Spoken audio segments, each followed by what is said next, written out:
Salut à tous, une fois de plus, c'est le frère Jack par la manifestation La grâce de Loba, par l'enseignant mandataire Zoulassant qui s'adresse à vous en ce jour.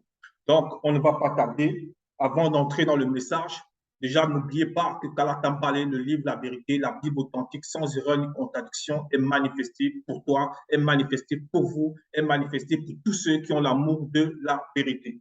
Donc, en ce qui concerne justement ces personnes-là, qui ont soif de justice et qui se posent des questions. Mais pourquoi, selon eux, dans leur visible, ils ressentent des tribulations, ils ressentent l'oppression, ils ressentent la tristesse. Ils se posent des questions, mais comment est-ce que le Verbe agit? Comment est-ce que le Verbe va me délivrer de cet état?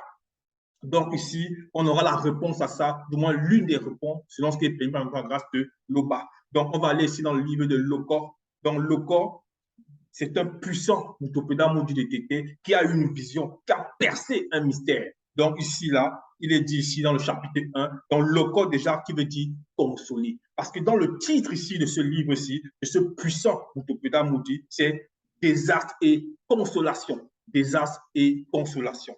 Donc, lui-même, le corps qui veut dire consoler. Donc, on l'envoie pour consoler tous ceux-là qui ont soif de justice, qui attendent que le Verbe manifeste la justice, quoique le Verbe manifeste la justice à tout temps. À tout temps. Donc, on va entrer ici dans ce verset-là. Il est dit ici, dans le chapitre 1, oracle sur Diphum, donc Ninive. Oracle sur Diphum, Ninive. Donc, pour ceux qui ne connaissent pas, Ninive, c'est une grande cité qui a été bâtie dans les temps jadis par le puissant patriarche connu sous le nom véritable de Pasélé. Donc, dans les Bibles classiques, vous l'appelez Nimrod. Et on a essayé même on a essayé même de transcrire sa véritable histoire. On a essayé de le diaboliser, si on peut dire comme cela, entre guillemets. Et pourtant, c'était un homme puissant qui a honoré Tété dans cette réalité visible. Donc, Pasélé, qui veut dire résister. Donc, ici, là, Oracle du Fond, livre de la prophétie de Lokor, Nahum, du village de Nongolambi. Donc, elle coche selon les Bibles classiques. Donc, livre de la prophétie, dont il a prophétisé parce qu'il a vu avec les yeux de l'esprit. Donc, on nous dit ici que c'est un oracle qui est prononcé contre cette ville-là, Diphoum, qui veut dire en même temps le royaume. Donc, on va entrer en profondeur. Dans le verset 2, il est dit Moudima Beko qui s'est dit est pleine de fureur, point virgule, se venge spirituellement des adversaires du peuple. Point. Donc, Moudima Beko qui s'est dit. Quand on entend déjà ce mot-là, quand on entend déjà ce nom-là, pour ceux qui connaissent, pour les initiés, ils sont conscients. Pour ceux qui sont en initiation, ils sont conscients de ce que cela va représenter. Parce que ici, là, c'est une entité terrifiante qui se manifeste à ce moment-là, dans cette fréquence-là. Moudima Bekokisedi est pleine de fureur. Donc, qui est Moudima Bekokisedi? Donc, l'entité des châtiments en charge du domaine de la nature. Qui est-elle réellement? On nous dit ici se venge spirituellement des adversaires du peuple. Se venge spirituellement des adversaires du peuple. Donc, cette entité-là, l'entité chacun dans le domaine de la nature, elle se venge spirituellement des entités, des adversaires du peuple. Parce que le peuple, là, c'est tout cela qui ont l'amour de la vérité. C'est, premièrement, on va dire, donc c'est ceux qui ont l'amour de la vérité, qui ont soif de justice, qui sont soumis au verbe de Tété, qui sont soumis au verbe de Loba. Donc, premièrement, le peuple noir. Maintenant, il y a les non-initiés graciés, il y a les initiés, et maintenant, tous ceux d'autres, on va dire, d'autres peuples qui ont l'amour de la vérité, qui acceptent la parole que l'enseignant Malaké Zoulassan apporte dans cette réalité. Donc ici, Moudima Bekok se dit est plein de fureur, se venge spirituellement des adversaires du peuple. Donc les adversaires là, c'est qui ici? Donc comment est-ce que cette entité se venge spirituellement? Parce qu'il faut comprendre réellement qui est Moudima Bekok se dit. Pour cela, on va aller ici dans le livre de Bébotedi. Donc on va aller dans Bébotedi chapitre 11. Dans Bébotedi chapitre 11, on va voir ici ce qu'il est dit. Dans Bébotedi 11, on va lire à partir du verset 8, il est dit, Moudima Bekok qui s'est dit, les frappa de démence et d'égarement d'esprit. Point. Donc, elle a frappé qui ici? Elle a frappé à cette époque-là, à ce moment-là, c'était des Noirs non initiés qui avaient construit une pyramide et qui ouvraient dans le côté du monde occulte. Donc, ils ont fait n'importe quoi. Ils ont commencé même à divulguer les secrets à d'autres peuples qui ne devaient pas recevoir ces secrets-là. Donc ici, là, on les a frappés de confusion. Donc, Moudima Bekok s'est dit, l'entité des châtiments en charge du domaine de la nature, les frappa de démence et d'égarement d'esprit. Et de la suite, il dit, et ils cessaient d'étendre leur empire. Donc aujourd'hui, on va voir des gens, même dans cette réalité-ci, il y aura des non-initiés qui sont peut-être des présidents, des rois qui vont vendre les territoires, vendre les richesses, donner des grands territoires à d'autres peuples, faire bastonner même leur propre peuple, ainsi de suite. Et ils vont se dire, tiens, non, ils savent ce qu'ils font. Maintenant, si toi, tu as l'amour de la vérité, si tu as soif de justice et que tu écoutes l'enseignement véritable qui émane du Mouledi Zoulasson, écoute ce message. Parce que là, tu vas comprendre comment le Verbe agit, du moins par rapport à ce qui nous est permis de comprendre. Donc ici, là, on fait comprendre que cette entité-là, elle a frappé ces non-initiés-là. Donc, de démence et d'égarement d'esprit. Et ils ont cessé d'étendre leur empire. La suite nous dit ici, dans le verset 9, et à ce même instant, Moudima Bekor qui se dit, fracassa en fragments toute la face du continent. Donc, à ce même instant, donc lorsqu'elle frappe ces non-initiés-là, d'égarement, de démence et d'égarement d'esprit, au même instant, elle a frappé, elle a fracassé en fragments toute la face du continent. Donc, pour toi qui ne le sais pas, le continent, à la base, c'était pendant sa volonté par son Verbe. Il a créé le continent dans le Mounielé. Et le continent, c'est la grande base, c'est ce que certains vont appeler aujourd'hui l'Afrique. Maintenant, tout ce qui a dérivé là à côté, là, on va appeler ça les bouts des fragments du continent. Donc, les autres, ce qu'ils appellent aujourd'hui, soi-disant les continents.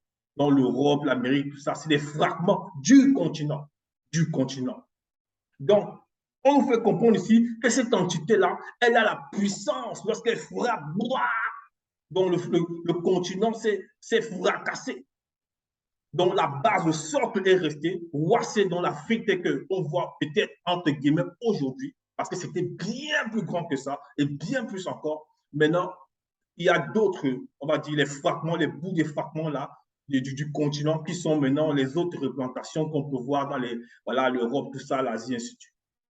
Maintenant, on nous fait comprendre qu'il a fracassé cela. Il a fracassé parce que les non-initiés faisaient n'importe quoi. Et lorsqu'il fracasse cela, tu dois comprendre que c'est une entité qui est au-delà du temps et de l'espace. Donc, lorsqu'elle fracasse ces choses-là, les vibrations, ça se transforme, ça va transpercer le temps que nous, on connaît dans le visible. Donc, jusqu'à notre époque, c'est-à-dire ce fracassage-là, si tu veux, ou bien si vous voulez, est encore en train de se répandre. C'est pour ça que certains sortir les théories que non, tiens, l'Amérique latine a, selon eux, aurait encore, se serait encore éloigné de l'Afrique de peut-être de 2 mm, de 2 cm en 10 ans, ainsi de suite, en un siècle. Certains m'ont dit non, l'Amérique latine s'est rapprochée de l'Afrique sur le dernier siècle de 2 cm, de 3 mm, parce que l'action que Moudima Bekok a manifestée à cette époque-là, dans Béboté dit 11, est toujours en train de se produire. Parce qu'elle est au-delà du temps et de l'espace. Donc, c'est pour qu'on puisse comprendre ici de quelle entité on a affaire. Donc, lorsqu'on revient dans le livre de Locor, chapitre 2, on relit Moudima Bekok est plein de fureur, se vend spirituellement des adversaires du peuple. Donc, elle se vend spirituellement des adversaires du peuple. Maintenant, les adversaires, premièrement, là, c'est qui? Parce qu'il faut comprendre que lorsque ce puissant patriarche qui prophétisait là, il parlait ici sur Ninive. Donc, Ninive, c'était une cité, une grande cité qui avait été bâtie, comme on l'a dit tantôt, par le roi, par Passelin, dans le premier souverain pontife dans la réalité divisible, noir initié, en chef consacré. Donc, plus tard, après que lui soit quitté le visible, plus tard, beaucoup de non-initiés ont commencé à manifester n'importe quoi. Ils ont commencé à ouvrir des portes et maintenant les démons ont commencé à les saisir. On commencé à les mettre sous influence. Ils ont commencé à pratiquer les orgies, les abominations, tout ce qu'on peut voir là, la scatophilie, à pratiquer les trucs homme-homme, femme-femme, ainsi de suite. La prostitution, l'ivrognerie, bref, toutes ces abominations. Donc, il fallait un nettoyage, il fallait une purification. Donc, ceux-là qui avaient l'amour de la vérité en cette époque, qui vivaient dans ces cités-là, ou bien les initiés, ils n'étaient pas touchés par ça. Mais toujours dit que le fait même d'observer ces choses, c'est une forme d'oppression. Le fait de voir comment ces gens agissent, c'est une forme d'oppression. Donc, ici, là, on nous fait comprendre que la consolation va se manifester. Après avoir vu toutes ces choses-là, le Verbe manifeste la consolation par cette entité-là. Et de la même façon qu'aujourd'hui, certains vont voir, comme on peut voir en Côte d'Ivoire ou bien encore au Cameroun, ils vont dire le phénomène des microbes. Des centaines d'enfants qui sortent dans la rue avec des couteaux, des armes soi-disant blanches, entre guillemets, c'est quoi les armes noires? Toujours est-il qu'ils vont sortir avec armés, ils vont extorquer de l'argent en route, frapper des gens, ainsi de suite. Et peut-être la police ne va rien faire. Donc il y en a qui vont se prier, ils vont dire, mais pourquoi? Jusqu'à combien de temps? Mais si on dit le peuple là reçoit la consolation parce qu'il y a une désolation qui se manifeste. Ici, là, dans le verset 3 de Locor 1, verset 3, il est dit, il marche spirituellement dans la tempête, dans le tourbillon. Les nuées sont comme la poussière à ses pieds. Point. Donc, on parle toujours ici de Mundima Beko qui s'est dit, l'entité des châtiments en charge du domaine de la nature. Donc, on dit qu'elle est pleine de fureur, cette entité-là. Elle se venge, elle venge spirituellement des adversaires du peuple. Les adversaires ici, dans le plan spirituel, ça va symboliser le monde occulte. Ça va symboliser les démons, ainsi de suite, les anges déchus, tout le monde occulte confondu. Mais maintenant, si toi, dans ta marche, tu écoutes l'enseignement et que parfois tu ressens les tribulations, tu ressens l'oppression, ou bien tu es au travail, tu te dis, mais avec la prière que je fais, j'essaie de marcher selon le verbe de Tété, mais pourquoi ces gens-là veulent encore m'oppresser? Sache que le Verbe nous a déjà prévenu. Le Verbe t'a déjà prévenu que tu dois tenir ton esprit prêt au combat face aux démons de circonstances. Mais ici, on nous dit néanmoins que le Verbe de Tété permet, comme nous dit Mabekor qui s'est dit, dans le plan invisible, c'est-à-dire invisible du visible, néanmoins manifeste la fureur, manifeste la terreur vis-à-vis du monde occulte. Donc, il ne faut pas craindre. On ne doit pas avoir peur.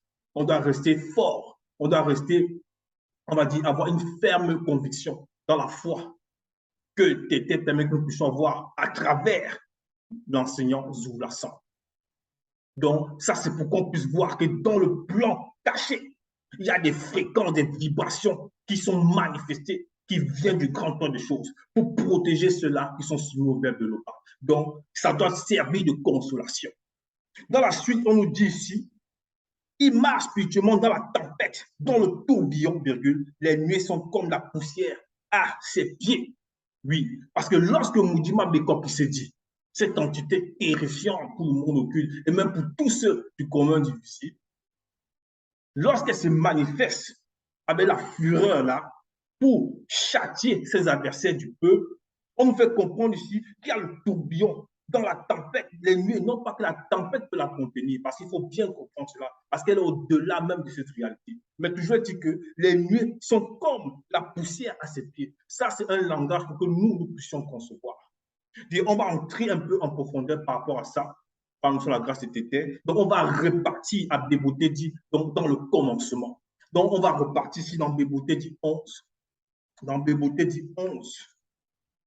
Voilà, ici, par rapport à ces nuées-là, par rapport à ce tourbillon, à cette tempête-là, on va lire ici, Béboté dit 11, verset 12, il est dit, il eut des nuages d'orage de type multicouche, donnant des éclairs et du tonnerre, ainsi que des tornades sur toute la surface de la terre. Donc, on nous fait comprendre ici, lorsque l'entité des châtiments en charge du domaine de la nature se manifeste dans le plan invisible du visible, donc frappe, on va dire spirituellement, les démons, tout ça, dans le plan visible, à l'époque où il avait manifesté, où il avait fracassé le continent, c'est-à-dire avait fracassé, on va dire, la surface, il a frappé spirituellement dans la face du continent et il y a eu des fragments qui sont partis de tous les côtés là. On nous fait comprendre ici, il y a eu des nuages d'orage de type multicouche. Donc c'était comme la pénombre. Donc on ne pouvait même pas voir ce qui était derrière ce nuage-là. Donnant des éclairs et du tonnerre. Donc c'était effroyable. C'était effroyable pour ressentir cette telle vibration. on nous fait comprendre que cette entité-là, lorsqu'elle s'est manifestée, donc ceux qui étaient éveillés, ces initiés, qui avaient la conscience de percevoir ces choses-là, c'était un moment de joie indescriptible. Parce qu'ils voyaient un grand frère, ils voyaient un grand frère qui m'émane du grand temps des choses pour les assister. Donc, on nous fait comprendre ici, donnant des éclairs du tonnerre ainsi que des tornades sur toute la surface de la terre. Donc, cette entité-là, elle est terrifiante. Mudima Bekokisezi. Donc, lorsqu'on revient ici dans Loko 1, verset 4, il est dit Mudima Madiba Ebaidi. Donc, on nous parle ici d'une autre entité, l'entité des eaux primitives, menace la mer et la dessèche, virgule, et fait tarir tous les fleuves. Est-ce qu'on peut concevoir pareille chose? Lorsque quelqu'un se met même devant l'océan, il entend les bruits des flots, c'est comme une force qui peut le broyer. Allez un peu visiter, allez un peu, on va dire, sur les plages. En face de l'océan, vous ressentez une force, vous ressentez une puissance. Si maintenant vous êtes éveillé, si vous vous laissez guider par le verbe de Loba. Donc, on nous fait comprendre ici que Moudima Madiba Ebaidi, l'entité des eaux primitives, menace la mer et la dessèche. Déjà, on doit préciser ici que lorsque Tété crée par exemple sa volonté dans le continent, il a créé aussi l'océan et non la mer. La mer est venue juste à cause de la fracture qu'il y a eu là, dans des défragments du continent qui sont allés sur tous les côtés. C'est là où maintenant, pour les non-initiés, les Blancs, ils ont appelé la mer, ils ont appelé ces endroits-là les mers. Mais c'est l'océan à la base. Donc ici, là, on nous dit, Moudima Madiba Ebaidi menace la mer et la dessèche. Donc, est-ce qu'on peut concevoir cela? Donc, elle menace la mer et la dessèche. Elle dessèche et fait tarir tous les fleuves, le Ndjanjo et le Kokotamunda, l'Anguisse, point. Donc l'entité des eaux primitives aussi se manifeste. Elle se manifeste aussi dans le plan visible, donc invisible du visible. Donc toujours pour la consolation, pour ceux-là qui ont l'amour de la vérité. Donc si tu sens l'oppression, si tu sens parfois que certains veulent manifester l'injustice vis-à-vis de toi, tiens bon, parce que le verbe de Tété nous a mis en garde. Mais il nous montre ici que néanmoins, lorsque nous dormons, lorsqu'on ferme les yeux, le grand temps des choses est en train d'agir. Le verbe de Tété ne nous laisse pas seuls, car nous ne sommes pas seuls. Donc c'est ça. Donc, comment cette entité des eaux primitives-là se manifeste encore? On va voir encore un peu plus en profondeur. Parce qu'on nous dit ici qu'elle menace la mer et la dessèche et fait tarir tous les fleuves. Et fait tarir tous les fleuves. Donc, même dans un sens spirituel, ça peut symboliser les gens qui acceptent les mauvaises eaux, qui boivent la mauvaise eau parce qu'il n'y a qu'une seule source. C'est celle qui émane de Tété par son verbe. Et la source là, c'est notre Mouledi en cette époque que nous recevons. C'est lui la source dans ce plan du visible en cette époque. Donc, si tu vas boire d'une eau, des faux pasteurs dehors là, laisse-la. Parce que ça, c'est les eaux des mers que Moudima Badiba et Badi va faire tarir, va dessécher. Cette eau ne te mènera nulle part. Donc, laisse le verbe t'enseigner, laisse l'enseignant te guider. Donc, ici, dans une profondeur, Moudima Madiba et Badi, on va aussi voir comment elle se manifeste dans un autre sens, dans un autre plan, dans cette réalité du visible.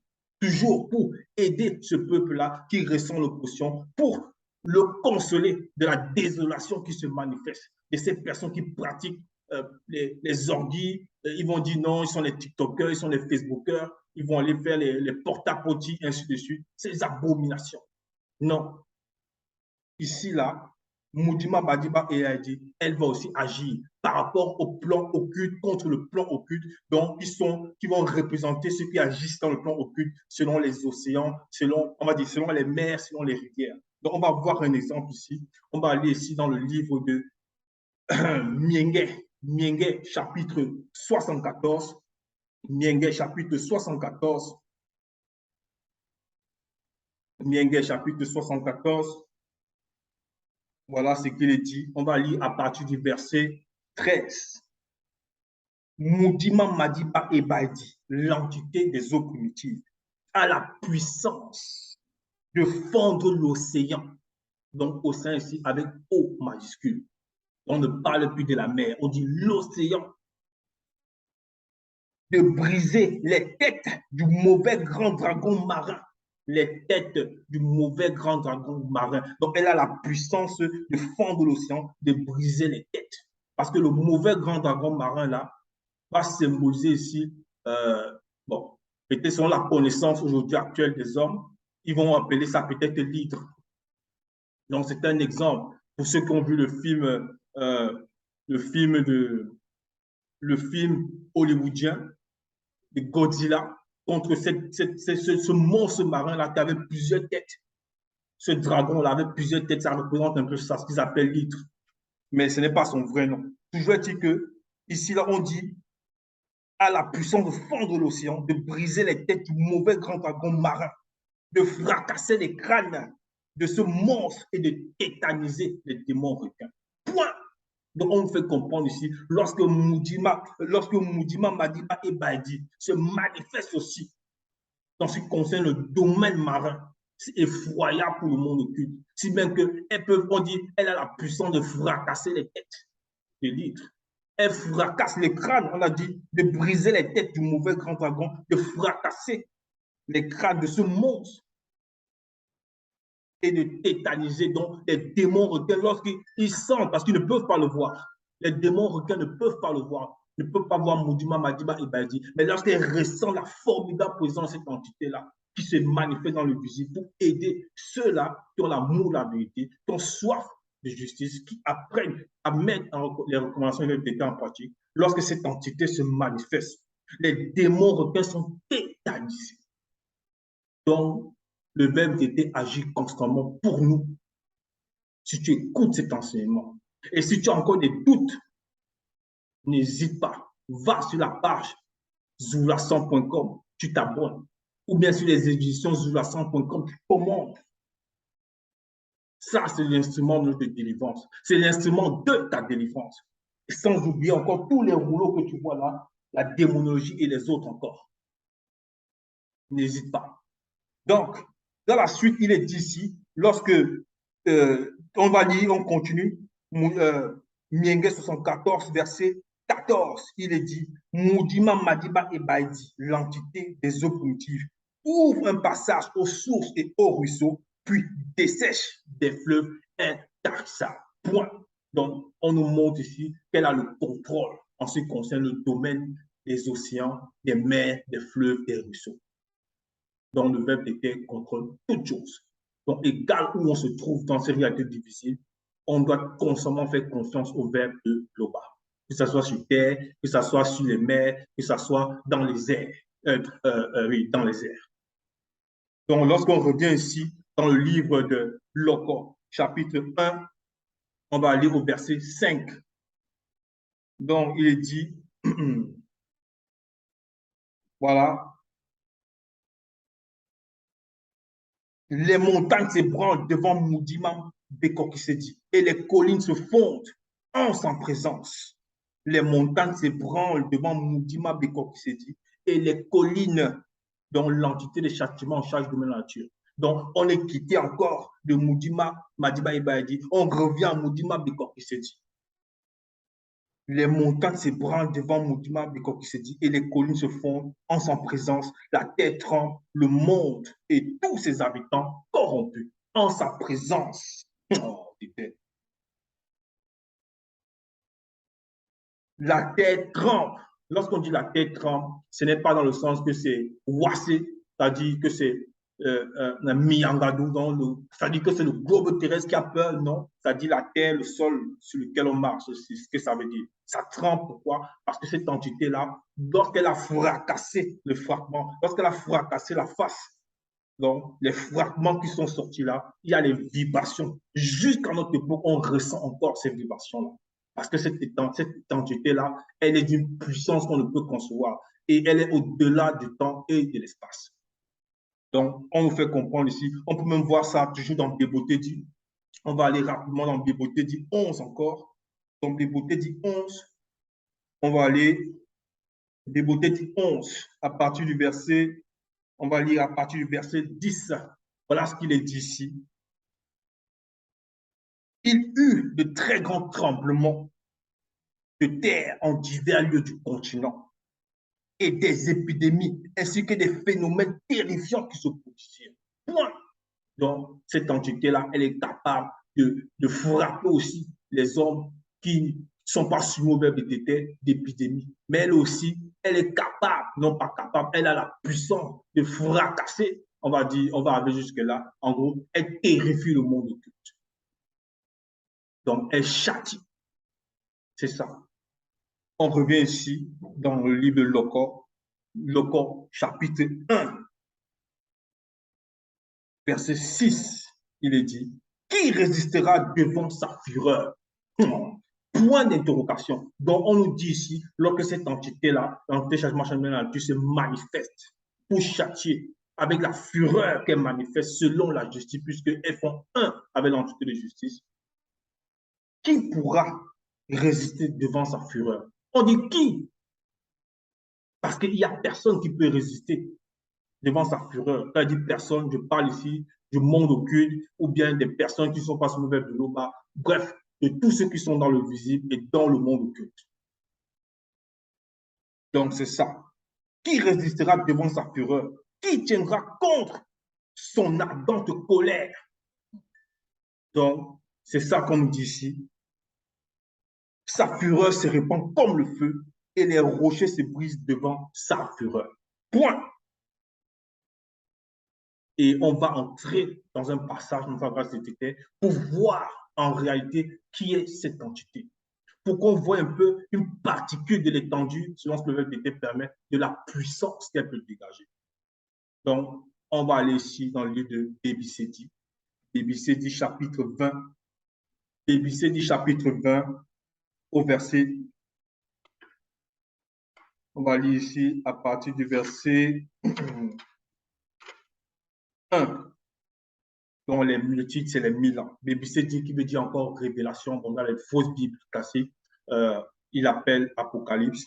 Ici, il est dit, puis je vis descendre du grand ordre des choses, Moudima Bekokisedi, ayant sur la main la clé mystérieuse de l'abîme et une grande chaîne également mystérieuse. Donc, celui qui parle ici, c'est un puissant patriarche, donc un apôtre de Jokisabé, connu sous le nom de Lakisabé. Donc, son vrai nom, c'est Lakisabé, mais dans les fausses Bibles classiques, il appelle Jean, donc Jean l'apôtre. Verset 2, lequel saisit le grand serpent dragon ancien. Donc, on dit ici que Moudima Bekok se dit, dans l'entité châtiment de la nature, elle a saisi. Donc, elle avait une chaîne dans une main et elle avait la clé de la Bible. On nous fait comprendre ici dans le verset 2, lequel saisit le grand serpent dragon ancien, qui est Satan, le Moudima mauvais esprit, sous cette apparence de Dieu, lui et ses Bamuloma Bungulane, anges déchus. Donc il a saisi, il avait une chaîne, il avait la clé. Donc Moudima Bekok s'est dit, une chaîne en main, il avait la clé. Et il saisit Satan et ses anges déchus aussi. Donc il est saisi. Donc lui seul, cette entité-là, Moudima Bekok s'est dit. Et ce n'est pas tout. On nous dit, lui et ses Bamuloma Bungulane, anges déchus, donc lui qui, donc, par rapport à Satan, ainsi que les démons et démons de toutes les races, de toutes races. Et il y a pour un jour, comme 1000 ans du visible. Point. Donc, lorsque cette entité-là, elle veut déployer, elle déploie sa puissance. Tout le monde occulte confondu, elle les contient toute seule. Donc, c'est cette entité-là qui veille. Non pas qu'elle est seule, mais on va montrer ici pendant la grâce de Tété que cette entité-là, lorsqu'elle va punir, lorsqu'elle va châtier, lorsqu'elle va venger le peuple spirituellement face à ses adversaires, ce peuple-là ne doit pas trembler. Nous ne devons pas trembler.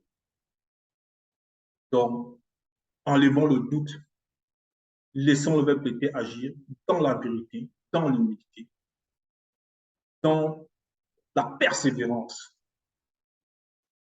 Parce qu'il y a des forces qui sont au-delà de ce qu'on peut concevoir, qui nous assistent. Donc, ainsi, le verbe permet qu'on soit consolé. par ce puissante prophétie du patriarche Locan. L'Oba se glorifie toujours. Ainsi soit-il.